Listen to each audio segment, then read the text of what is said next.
ଜୟ Jagannath friends, ଆପଣମାନଙ୍କୁ ଆମ YouTube ଚ୍ୟାନେଲକୁ ବହୁତ ବହୁତ ସ୍ୱାଗତମ୍। ଏବଂ ଯଦି କହିବା ଏହି 2 ଦିନ ମଧ୍ୟରେ ଆପଣଙ୍କ ଭାଗ୍ୟରେ ଅଚାନକ ମାତ୍ରକେ ପରିବର୍ତ୍ତନ ଦେଖିବା ପାଇଁ ଆପଣମାନଙ୍କୁ ମିଳିବ। ତେଣୁ ଭାଗ୍ୟକୁ ପରିବର୍ତ୍ତନ କରିବାକୁ ଚାହୁଁଥିଲେ ବିଶେଷ ଭାବରେ ଭିଡିଓଟିକୁ ଫାଷ୍ଟରୁ ଲାଷ୍ଟ ଯାଏ ଦେଖନ୍ତୁ। ଶୁଭ ଫଳ ଆପଣମାନଙ୍କୁ ନିଶ୍ଚିତ ରୂପରେ ମିଳିବ। ତାହା ପାଇଁ କହିବା କି ଆପଣମାନଙ୍କୁ କଣ ସବୁ ଲାଭ ମିଳିବ, ଗ୍ରହମାନଙ୍କର ସ୍ଥିତି କିପରି ରହୁଛି ଏବଂ ଆପଣମାନଙ୍କ ପ୍ରଥମ ଭାଗରେ ଶନି ବିରାଜିତ ହୋଇଅଛି, ଚତୁର୍ଥରେ ବୃହସ୍ପତି ଏବଂ ପଞ୍ଚମରେ ବୁଧଙ୍କ ସହିତ ସୂର୍ଯ୍ୟ ରହୁଛନ୍ତି। ଏହା ସହିତ ବିଶେଷ ଭାବରେ କହିବା କି ଷଷ୍ଠ ଘରେ ଆପଣମାନଙ୍କର କେତୁ ବିରାଜିତ ଅଛନ୍ତି, କେବଳ ସପ୍ତମରେ ରହିଅଛନ୍ତି ଓ ଦ୍ୱାଦଶ ଭାଗରେ ରାହୁ ବିରାଜିତ କରିଛନ୍ତି।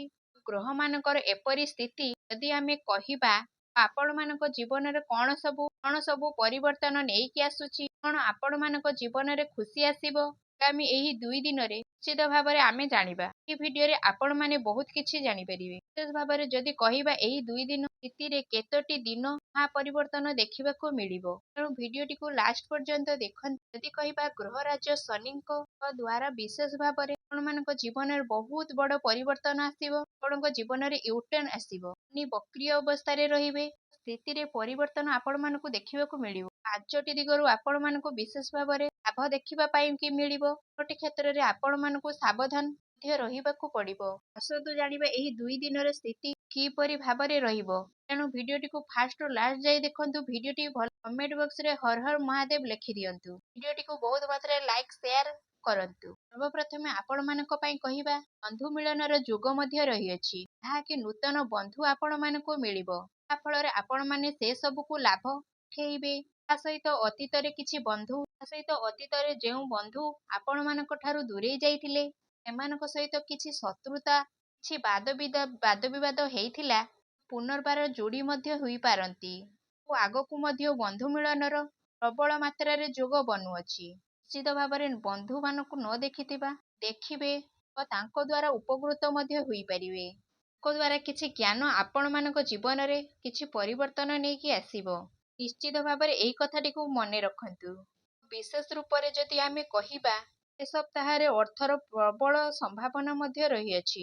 ଶନିଦେବ ଯେହେତୁ ବକ୍ରିୟ ଅବସ୍ଥାରେ ରହିଛନ୍ତି, ଯାହାକି ବିଶେଷ ଭାବରେ ସ୍ଥିତିରେ ପରିବର୍ତ୍ତନ ଦେଖିବା ପାଇଁ ମିଳିବ।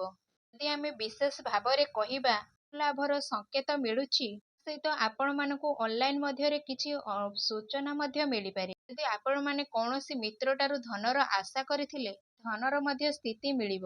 ଅନଲାଇନ ମାଧ୍ୟମରେ ଯଦି କିଛି କାର୍ଯ୍ୟ କରୁଛନ୍ତି ତ ତାହା ମଧ୍ୟ ସଫଳ ମଧ୍ୟ ହେବ। ଅଚାନକ ଧନ ମିଳିବାର ସମ୍ଭାବନା ମଧ୍ୟ ମିଳିବ। କିଛି ନା କିଛି ଧନ ଏପରି ମିଳିବ ଯାହାର ଚିନ୍ତା ଆପଣମାନେ କେବେ ବି କରିନଥିବେ। ଯଦି ଆପଣମାନେ ଅର୍ଥ ଲାଭ ପାଇଁ କିଛି କାର୍ଯ୍ୟରେ ହାତ ଦେଉଛନ୍ତି, ସେ କାର୍ଯ୍ୟ କରିବା ପାଇଁ ଆଗକୁ ଚେଷ୍ଟା କରୁଛନ୍ତି, ସେ ସବୁ ବି କରନ୍ତୁ। କୌଣସି କ୍ଷେତ୍ରରେ ଆପଣମାନଙ୍କୁ ମିଳିବାର ସମ୍ଭାବନା ମଧ୍ୟ ରହିଅଛି। ବହୁତ ବଡ ଲାଭ ପ୍ରାପ୍ତ ଆପଣମାନଙ୍କୁ ମଧ୍ୟ ହେବ। ପ୍ରତ୍ୟେକ କ୍ଷେତ୍ରରେ ଆପଣମାନଙ୍କୁ ସଫଳତା ମଧ୍ୟ ମିଳିବ। ଓ କ୍ଷେତ୍ରରେ କି ଆପଣମାନେ ଆଗକୁ ମଧ୍ୟ ଯାଇପାରିବେ। ଏ କ୍ଷେତ୍ରରେ ମଧ୍ୟ ଆଗକୁ ଆପଣମାନେ ବଢିପାରିବେ। କେଉଁ ବି ପ୍ରତିଯୋଗିତାରେ ଆପଣମାନେ ଭାଗ ନେବେ ଦାବି କରିବେ, ଆପଣମାନଙ୍କୁ ସେଥିରେ ସଫଳତା ମଧ୍ୟ ମିଳିବ। କାରଣ ଭାଗ୍ୟର ସହଯୋଗ ମିଳିବ, ଭାଗ୍ୟ ମଧ୍ୟ ସାଥ ଦେବ।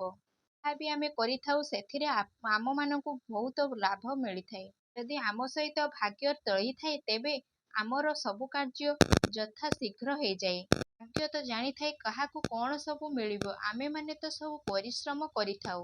ଆମମାନଙ୍କର ପରିବର୍ତ୍ତନ ଯୋଗୁଁ ଭାଗ୍ୟରେ ମଧ୍ୟ ପରିବର୍ତ୍ତନ ଦେଖିବା ପାଇଁ ମିଳିବ। ଆପଣମାନେ ଆଗରୁ କିଛି କାର୍ଯ୍ୟ କରିଛନ୍ତି, ଫଳ ପାଇଁ ଆଶା କରିଥିଲେ, ସେ ସବୁ ମଧ୍ୟ ଆପଣଙ୍କ ମାନଙ୍କୁ ମିଳିବ। କିଛି ନୂଆ କଥା ଶିଖିଥିଲେ ଏବଂ ଆଉ କିଛି ନୂଆ କଥା ଶିଖିବା ପାଇଁ ଆଗ୍ରହୀତ ହେବେ।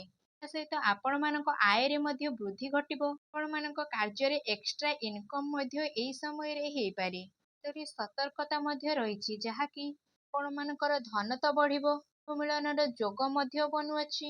ସେ କ୍ଷେତ୍ରରେ ଆପଣମାନଙ୍କୁ ସଫଳତା ମଧ୍ୟ ମିଳିବ, ଆୟରେ ବୃଦ୍ଧି ମଧ୍ୟ ହୋଇବ, ଏହାର ସମ୍ଭାବନା ମଧ୍ୟ ରହିଅଛି। ଏହିପରି ଆପଣମାନଙ୍କୁ ହଠାତ୍ କାମ ଆସିପାରେ କି ହଠାତ୍ କାହାକୁ କିଛି ସାହାଯ୍ୟ ସହଯୋଗ କରିବାକୁ ପଡିପାରେ, ବା କାହା ପାଇଁ ମେଡିକାଲର ଚକ୍କର ମଧ୍ୟ ଆପଣମାନେ କାଟିପାରିବେ। କାହା ପାଇଁ ଖର୍ଚ୍ଚ ମଧ୍ୟ କରିପାରନ୍ତି, କାରଣ ବ୍ୟୟର ଯୋଗ ମଧ୍ୟ ରହିଅଛି। ବା ସାଜ୍ୟସଜ୍ଜାରେ ଆପଣମାନେ ଅର୍ଥ ବ୍ୟୟ କରିବେ। ଏପରି କହିବାର ଅର୍ଥ ଆପଣମାନଙ୍କର ବ୍ୟୟର ଯୁଗ ଯଦି ବନୁଛି ଆପଣମାନେ ସାବଧାନ ମଧ୍ୟ ହୋଇଯାଆନ୍ତୁ। ଟିକେ ଖର୍ଚ୍ଚକୁ କମେଇବାକୁ ମଧ୍ୟ ଚେଷ୍ଟା କରନ୍ତୁ। ଆପଣମାନଙ୍କୁ ବ୍ୟୟର ଅଧିକ ଚିନ୍ତା କରିବାକୁ ପଡ଼ିବ ନାହିଁ। ତା ସହିତ ଆପଣମାନଙ୍କୁ ଆଉ ଗୋଟେ ଅର୍ଥର ସୂଚନା ମିଳୁଛି। ଆପଣମାନଙ୍କୁ ଅପବାଦର ସୂଚନା ମଧ୍ୟ ଆସିଥିଲା। ଆପଣମାନେ ବିଶେଷ ଭାବରେ ଧ୍ୟାନ ଦିଅନ୍ତୁ କି କୁସଙ୍ଗ ବା ମିତ୍ର କୌଣସି ଦ୍ରବ୍ୟ କୌଣସି ଖରାପ କାର୍ଯ୍ୟ କରନ୍ତୁ ନାହିଁ। କାରଣ ଆପଣମାନଙ୍କର ବହୁତ ବଡ଼ ସ୍ଥିତି ମିଳିବ ଯାହାକି ଆପଣମାନେ ଆଗକୁ ମଧ୍ୟ ବଢ଼ିପାରିବେ। ତା ସାଙ୍ଗରେ ଆପଣମାନେ ଭୁଲରେ ବି କଳି ଝଗଡ଼ା କରନ୍ତୁ ନାହିଁ। ସହିତ ବିବାଦରେ ମଧ୍ୟ ପଡ଼ନ୍ତୁ ନାହିଁ। ବି ଚିନ୍ତିକିନା ଆପଣମାନେ ସବୁବେଳେ କାର୍ଯ୍ୟ କରନ୍ତୁ। ଯଦି ଆପଣମାନେ ଏହି 2 ଦିନରେ ଏହି ଛୋଟ ଛୋଟ କଥାକୁ ଧ୍ୟାନ ଦିଅନ୍ତି ତେବେ ଆପଣମାନଙ୍କର ସମସ୍ତ କାର୍ଯ୍ୟ ସଫଳ ମଧ୍ୟ ହେବ। ଯାହା ଚାହିଁବେ ଏହି 2 ଦିନରେ ଆପଣମାନେ ପ୍ରାପ୍ତ ମଧ୍ୟ ହେଇପାରିବେ। ସବୁବେଳେ ଭଲ ବ୍ୟକ୍ତିମାନଙ୍କ ସହିତ ମିଶନ୍ତୁ।